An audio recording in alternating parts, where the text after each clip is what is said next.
पर्चा सुन्नु भयो मैले त्यहाँ अनि मलाई भन्नुहुन्छ यार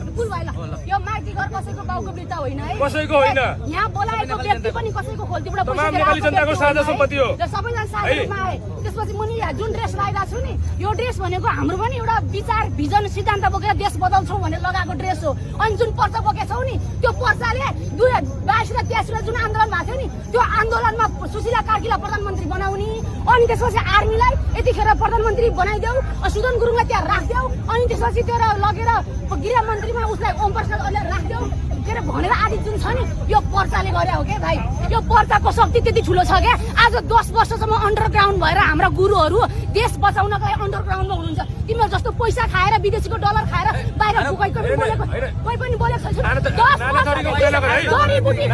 भिडियोमा त्यसरी नभन है यो ड्रेस र त्यो पर्चा भनेको ठिक छ तिमी जुन पनि ड्रेस लगाउ न यार तिम्रो अधिकारको कुरा हो भूमिगत भएर देश यो ड्रेस किन गर्नुपर्ने यार हामीले छाती ठोकेर पार्न पाउनुपर्छ क्या हामीले एकदम पाउँछ कसको अधिकार छ नपाएर खोज्नको लागि किन खोज्नु लगाउनु त ड्रेस किन कसले मना गरेछ अधिकार छ झुटो कुरा नगर्नुहोस् है जातीय अधिकार छ